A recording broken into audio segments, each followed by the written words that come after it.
안녕하십니까. 이번 시간에는 우리가 수심결에 나오는 그 번뇌와 그 번뇌를 어떻게 우리가 벗어날 수 있을까를 같이 생각해보는 시간을 가지겠습니다. 그래서 그 번뇌라고 하는 것은 어떤 것입니까?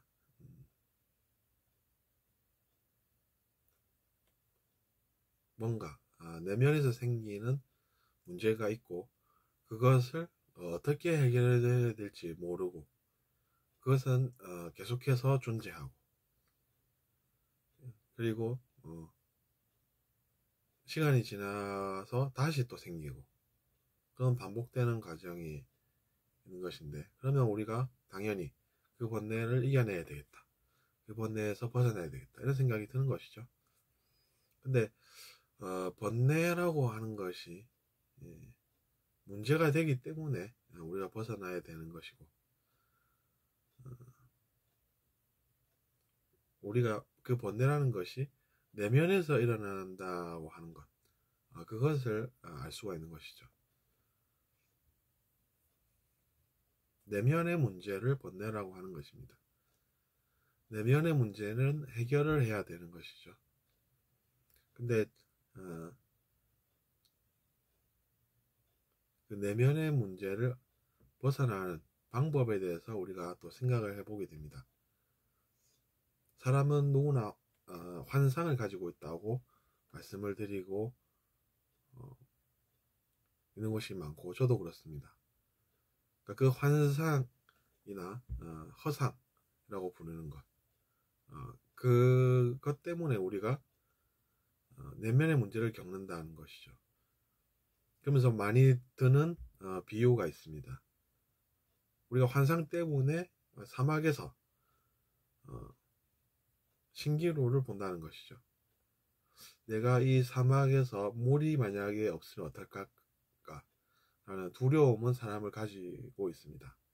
그리고 물이 있었으면 좋겠다 라는 강한 집착이 또 있는 것이죠. 그런 것들이 결국에는 환상을 일으키는 것입니다. 그래서 저기 앞에 뭔가 있는 것만 같다. 그래서 가봅니다. 근데 없습니다. 그럼 우리는 뭘 느낍니까? 자기 자신의 내면에서 뭔가 느껴진다는 얘기입니다. 그러니까 외부 현실에는 없는 것이고 없게 보여야 옳은 것인데 또 불구하고 내면의 눈을 통해서, 즉 마음의 눈을 통해서 보면 뭔가 있는 것 같다는 것입니다. 그러니까 그것이 바로 이제 우리의 내면의 환상의 힘이라는 것이죠. 아무도 자기 자신 보고 뭐라고 안 하는데 욕을 하는 것 같다, 이런 생각이 왜 듭니까? 평소에 자기 자신이 왜 욕을 하고 다니는 사람이 그런 것이 느껴집니까?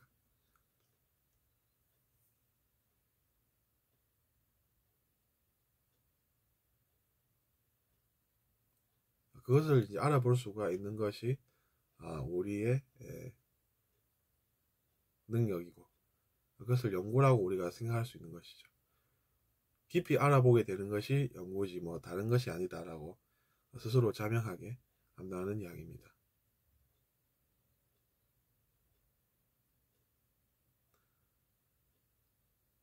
그래서 이제 그 연구를 해보면 우리가 알게 된다라는 것이고, 지금은 내가 뭐 몰라서 그래도 그쪽에 관심이 있고, 나는 그것을 알면 사람들에게 그 이야기를 또 할 수가 있어, 이렇게 생각하시는 분들도 계실 것입니다. 근데 어쨌든 그렇기 때문에 이제 우리가 어떻게 생각하게 됩니까? 궁금하지 않습니까? 평소에 왜 그렇게 욕을 하는 사람이 사람들이 나에게 욕을 하지 않을까? 그리고 왜 나에게 욕을 하는 것 같을까? 뭐 이렇게 생각하게 될까? 근데 나중에 확인해 보면 사실이 또 왜 아니냐라는 것이죠.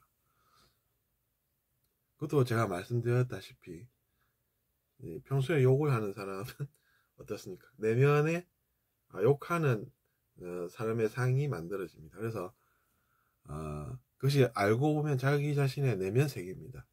내면 세계인데 외부 세계에서 마치 그런 일이 현재 일어나는 것과 같은 그런 착각을 불러일으키게 한다는 것이죠. 그런 것들이 번뇌의 모습입니다. 예전에는 한자를 쓰다 보니까 그것을 번뇌라고 표현을 했을 뿐이고, 지금 우리의 현대의 삶에서는 또 다양한 다른 표현들이 있는 것이죠. 그래서 오히려 연구를 하면 옛날보다 최근이 더 많은 연구가 될 수가 있는 것입니다. 그럼에도 불구하고 옛날의 자료는 어떻게 보면 우리가 그것을 배우고 그것에 대해 이야기하면서 계속해서 연구를 해나간다, 이렇게 볼 수도 있습니다. 그래서 옛날의 자료지만 높은 의식을 지녔던 존재로부터 나오는 말씀은 가치가 있는 것이죠. 그렇게 보면 욕을 많이 하는 사람이 여러분 나쁜 존재겠습니까? 그렇지는 않다는 것이죠. 그 사람도 이제 마치 다른 사람이 나에게 욕을 하는 것 같고 이런 체험들을 하고 산다는 것입니다. 그렇게 생각하면 자기 자신이 그 사람이 왠지 나는 이해가 되는 것 같다 하고 생각하게 되고, 그렇게 생각을 하게 되니까 어떻습니까? 복수를 안 하게 된다는 것이죠. 자기 자신이 복수를 안 하게 되니까 자기 자신의 내면이 탁한 것이 쌓이지 않고 살게 된다는 것입니다. 근데 자기 자신이 그 사람을 나쁜 사람으로 본다, 이렇게 되면 자기 자신이 탁한 업을 짓게 되고 그 결과 내면에 어두움이 생기고, 그래서 그것 때문에 고생을 하더라 라는 것이 진실인 것입니다. 그래서 우리가 그렇게 생각을 하면 어떻습니까? 스스로가 깨달으면 어떻게 될까요? 내가 평소에 그렇게 행동을 하고 살았으니까 내 내면 세계가 그렇게 만들어져서 마치 다른 사람이 나에게, 외부 세계에서 다른 사람이 나에게 그러는 것 같이 내가 착각을 하고 번뇌를 내가 가지는구나 라는 생각을 할 수가 있고, 그렇게 이제 스스로 깨닫게 되면 그때부터는 또 어떻게 됩니까? 앞에 길이 또 나지 않겠습니까? 그럼 그 길을 또 가는 것입니다. 그 사람도 그렇게 깨닫는다고 끝은 아니죠. 다만 길이 앞에 또 있으니까 그 길을 가게 된다 라는 것입니다. 제가 이렇게 말씀드릴 수 있는 것은 저도 이제 체험이 있으니까, 체험한 게 있고 경험한 게 있으니까, 그래서 이제 그 길을 갔고 그 길을 간 것이 체험이고 경험이 되는 것이고, 그것을 통해서 제가 나름 느낀 바가 있어서 말씀을 드릴 수가 있는 것입니다. 그래서 책에 나오는 내용을 다 외웠다고 해서 그것을 더 잘 알 수 있는 것도 있긴 있을 수 있는데 한계가 있다는 얘기죠. 그러니까 책의 내용을 잘 아는 것도 공부지만 그것이 완성이 되려면 자기 자신의 체험이 필요하다는 이야기입니다. 그러니까 여러분은 책을 이렇게 막 잘 읽는다고 해서 그것이 이제 전부는 아니다, 이런 생각을 하실 수가 있습니다. 그리고 누군가에게 또 우리가 체험을 통해서 느낀 바를 이야기를 할 수도 있는 것이죠. 그렇게 해서 선한 분위기가 많이 사회에 조성이 돼서 서로 좋은 이야기를 많이 나누면서 도움을 서로 더 많이 받게 되는 그런 사회가 조금이라도 더 많이 만들어진다면 좋겠습니다. 그 모습을 보면 얼마나 우리가 보람이 있고 기쁘겠습니까? 내가 한 일이 의미가 있다라고 하면 인정을 받지, 다른 누군가가 나에게 그게 무슨 의미가 있냐 이런 이야기를 해도 그 말은 힘이 없다라는 이야기입니다. 내가 평소에 사회에 선한 행동을 한 게 있으면 자기 자신이 더 떳떳하게 살 수도 있다는 것이죠. 그래서 이번 시간에 우리는 번뇌에 대해서 지금 생각하고 있습니다. 근데 번뇌의 가지수가 옛날에는 많았다고 그렇게 이야기들을 했었습니다.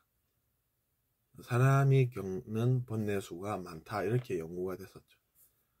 그것이 이제 옛날의 이야기이긴 해도 어떻습니까? 그만큼 우리의 삶에 많은 힘든 일이 있다는 것이죠. 근데 우리가 제가 말씀드렸다시피 마음을 우리가 더 깨끗하게 가져가면 우리가 더 그만큼 진화를 할 수 있습니다. 그래서 번뇌로 고생을 해도 배움이나 혹은 마음에 더 깨끗해지는 그런 일들을 통해서 우리 존재 자체가 더 나아져서 그래서 우리가 또 실패뿐만 아니라 좌절뿐만 아니라 번뇌뿐만 아니라 좋은 것들도 얻게 될 수가 있다는 것입니다. 근데 욕심으로 많이 얻는 것은 환상이라는 것이 끼어 있어서 나쁜 일도 그 안에 포함이 되어 있는 것이고, 그것이 아니라 선행을 통해서 세상에 더 많은 것들을 안겨줘서 자기 자신이 또 좋은 것을 누리게 되는 것은 욕심과는 거리가 있다는 이야기입니다. 들어주셔서 감사하고 다음 시간에 또 뵙겠습니다.